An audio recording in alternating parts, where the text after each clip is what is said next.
یہ اصل پیغام یہی ہے کہ ہماری جو پریکٹیکل لائف ہے، جو عملی زندگی ہے، چونکہ ہم مختلف مسائل میں گھرے ہوئے ہوتے ہیں، لہٰذا اکثر اپنے مقصد سے دور ہو جاتے ہیں یا غافل ہو جاتے ہیں۔ تو جس طریقے سے آج مسلمان کہتا ہے کہ ہم حضور صلی اللہ علیہ وسلم کے امتی ہیں، آپ کو لگتا ہے کہ آج کا جو ماحول ہے کہ خود مسلمان اس نقش قدم پر چل رہا ہے کیا؟ جی دیکھیے، آپ نے یہ بات صحیح کہی کہ ہمارے دعوے زیادہ ہیں، ہم دعوے کرتے ہیں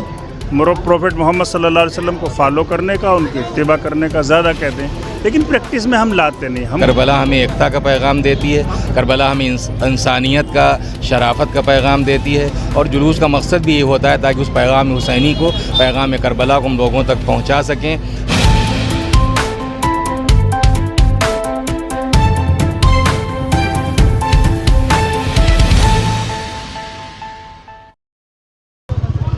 ہلو دوستو، انڈیا کی نیوز میں آپ کا سواگت ہے۔ اس وقت ہم کھڑے ہیں مسجد باب العلم پر، اور یہاں پر ہمارے ساتھ جو باب العلم مسجد کے جو مولانا ہیں تصدیق صاحب وہ بھی ہیں، کمیلی صاحب ہیں، مولانا قاسم صاحب یہاں پر ہمارے ساتھ موجود ہیں۔ بات کریں گے یہاں پر کمیلی صاحب سے۔ سر، کیا کہنا چاہیں گے آج کے دن کے بارے میں؟ بتائیے۔ بسم اللہ الرحمن الرحیم۔ آج کا دن بہت ہی بابرکت دن ہے۔ یہ شب ولادت حضور سرور کائنات حضرت محمد مصطفیٰ صلی اللہ علیہ وآلہ وسلم ہے۔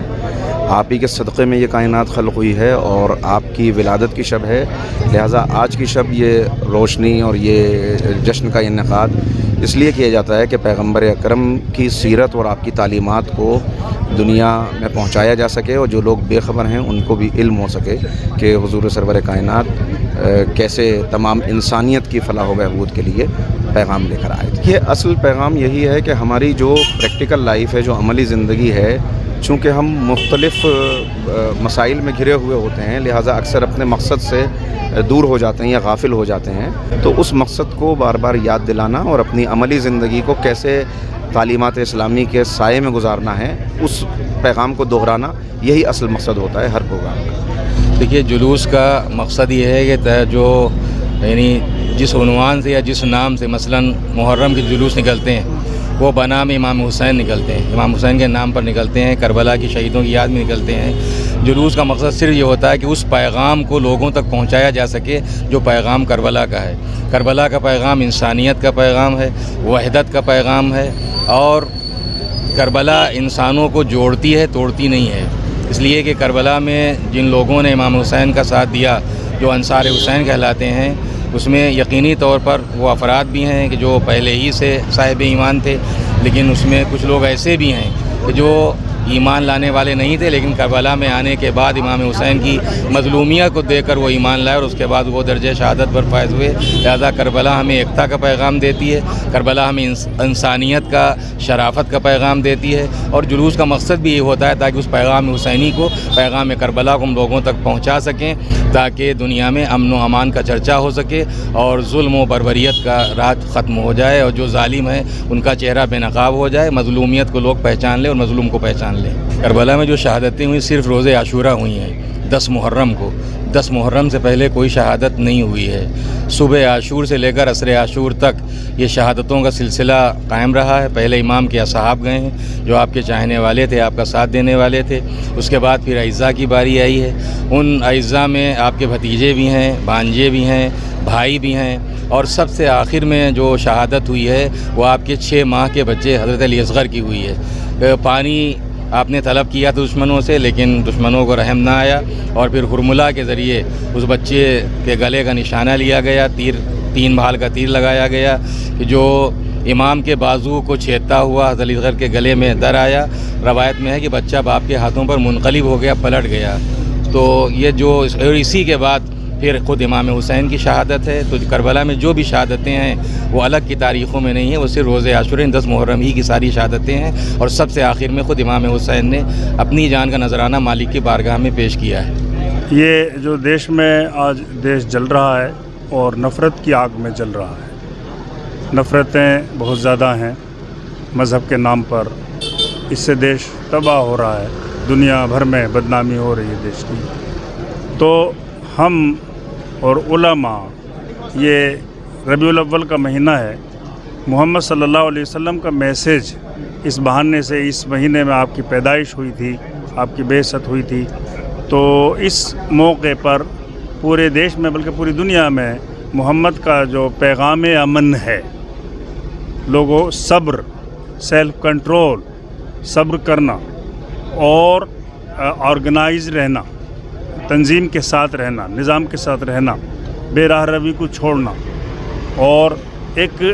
بامقصد ایک کامیاب زندگی گزارنا، لوگوں کے کام آنا، یہ پروفٹ محمد صلی اللہ علیہ وسلم کے میسج ہیں، پیغام ہیں۔ اس کو عام کرتے ہیں اور جگہ جگہ جلسے کرتے ہیں، جگہ جگہ لوگ آتے ہیں اور یہ بتاتے ہیں۔ بار بار اس لیے بتایا جاتا ہے کہ انسان ہے، اس کو بار بار جب بتایا جاتا ہے تو کسی بھی وقت اس کے دل و دماغ پر وہ اثر کر جاتی ہے، بیٹھ جاتی ہے اور پھر وہ اپنے پریکٹس میں لاتا ہے۔ جب انسان پریکٹس میں لاتا ہے تو امن ہوتا ہے، سکون ہوتا ہے، پولیس کی ضرورت نہیں ہوتی، جو لا قانونیت ہے، مار کاٹ بڑھ رہی ہے وہ کم ہوگی۔ تو اس طرح کے جلسے منعقد کرنا یہ انسانیت کے لیے بہتر ہے، امن و امان کے لیے بہتر ہے، لا اینڈ آرڈر کے لیے بہتر ہے۔ ان کا سب سے بڑی ان کی زندگی کا، پوری زندگی میں آپ کو دیکھیں گے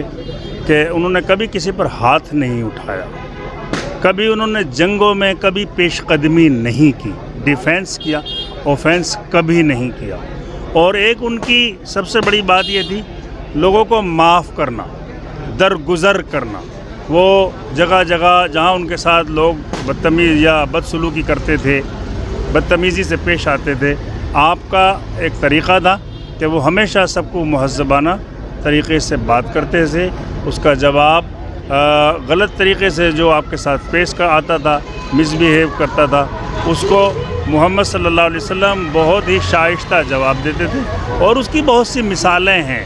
وہ عورت، وہ بوڑھی عورت جو آپ کے راستے میں ہر روز کوڑا ڈال دیتی تھی، آپ کے اوپر کوڑا، آپ کو بالکل ہی طرح سارے کوڑے ڈال کر کے آپ کو ناپاک کر دیتی تھی، کپڑے آپ کے ناپاک کر دیتی تھی، وہ روزانہ کا اس کا یہی عمل تھا۔ اور پروفٹ محمد صلی اللہ علیہ وسلم جھاڑ کے یوں ہی گزر جاتے تھے، کبھی کوئی ریئیکٹ انہوں نے نہیں کیا، ریٹیلیٹ نہیں کیا، اس کے بدلے میں اس کے اوپر کبھی آپ نے حملہ نہیں کیا یا اس کو روکا نہیں، بلکہ الٹا یہ ہوا کہ ایک دن وہ آئی نہیں تو آپ نے اگلے دن پوچھا بھائی وہ عورت جو روزانہ مجھ پر کپڑے وہ کوڑے پھینکتی تھی وہ کہاں ہے؟ لوگوں نے کہا کہ وہ بیمار ہو گئی ہے۔ تو محمد صلی اللہ علیہ وسلم اس کی عیادت کے لیے وہاں پہنچے اور اس کے مزاج پرسی کی۔ دنیا میں اس سے بڑی کوئی مثال نہیں مل سکتی۔ جو آپ کے ساتھ برا کر رہا ہے، جو آپ کے ساتھ زیادتی کر رہا ہے، جو آپ کو ذلیل کر رہا ہے، جو آپ کی توہین کر رہا ہے، جو آپ کی بے عزتی کر رہا ہے، آپ اس کے ساتھ بدلے میں اس کے ساتھ عزت سے پیش آ رہے ہیں۔ تو یہ محمد صلی اللہ علیہ وسلم کی زندگی پڑھنے سے ایک میسج ملتا ہے، ایک پیغام ملتا ہے کہ ہم اپنی پریکٹیکل لائف میں، پریکٹس میں اس کو لے کے آئیں۔ جس طریقے سے آج مسلمان کہتا ہے کہ ہم حضور صلی اللہ علیہ وسلم کے امتی ہیں، آپ کو لگتا ہے کہ آج کا جو ماحول ہے کہ خود مسلمان اس نقش قدم پر چل رہا ہے کیا؟ جی دیکھیے، آپ نے یہ بات صحیح کہی کہ ہمارے دعوے زیادہ ہیں، ہم دعوے کرتے ہیں پروفٹ محمد صلی اللہ علیہ وسلم کو فالو کرنے کا، ان کی اتباع کرنے کا زیادہ کہتے ہیں، لیکن پریکٹس میں ہم لاتے نہیں، ہم خود ہی نہیں لاتے۔ انہوں نے پاکی صفائی کے بارے میں کیا کہا ہے، وہ کتنے صاف ستھرا رہتے تھے، وہ راستے میں صفا کے ان کے حکم ہے کہ راستے میں سب جو گندہ کرنے والے، راستے کو روکنے والا، وہ سب سے زیادہ بڑا گناہگار ہے۔ آج ہمارے علاقوں میں کیا صورتحال ہے، یہ ساری صورتحال ہم صرف محمد صلی اللہ علیہ وسلم کے نام لیوا ہیں، لیکن پریکٹس میں محمد اور اصل میں عمل میں ہم محمد صلی اللہ علیہ وسلم کو فالو نہیں کر رہے ہیں۔ اگر ہم کرتے تو آج جو ہماری حالت ہے دنیا میں، جس مشاکل سے، جس مشکلات سے ہم گزر رہے ہیں، لوگ ہم سے نفرت کر رہے ہیں، لوگ ہم سے دور جا رہے ہیں، تو یہ حالت نہیں ہوتی۔ تو پوائنٹ یہ ہے، ہمیں اپنے گریبان میں جھانکنا چاہیے اور محمد صلی اللہ علیہ وسلم کی تعلیمات کی روشنی میں ہمیں اثر نو غور کرنا چاہیے۔ حضور اکرم صلی اللہ تعالیٰ علیہ وسلم کے بارے میں جو سیرت آپ نے بیان کی، آپ کی ولادت کے بارے میں، اس کے لیے ہم آئے تھے یہاں سننے کے لیے، اور یہاں بہت اچھا، اور ایک اتحاد و اتفاق شیعہ سنی کا نعرہ ہے، اور آپس میں جتنے بھی برادری ہیں الگ الگ جو بٹ رہے ہیں، جس سے لوگ فائدہ اٹھا رہے ہیں، وہ ہم اس لیے آئے کہ یہاں پر ایک جٹ ہو کر اور سب بات سنیں۔ یہ ہماری مجالسوں میں آئیں، ہم ان کی مجالسوں میں جائیں، جس سے کہ ایک آپس میں میسیج ایسا جائے جس سے کہ ہماری قوم کو ایکتا اور اکھنڈتا ملے۔ حضور صلی اللہ علیہ وسلم کی سیرت کے علاوہ اور کوئی بیانات نہیں ہوتے، نہ تو منقبت وغیرہ ہوتی ہیں امام حسین علیہ السلام کی، جو بھی ہیں مطلب صرف دین سے ریلیٹڈ ہے اور ایکتا کا پیغام دیتے ہیں یہاں سے۔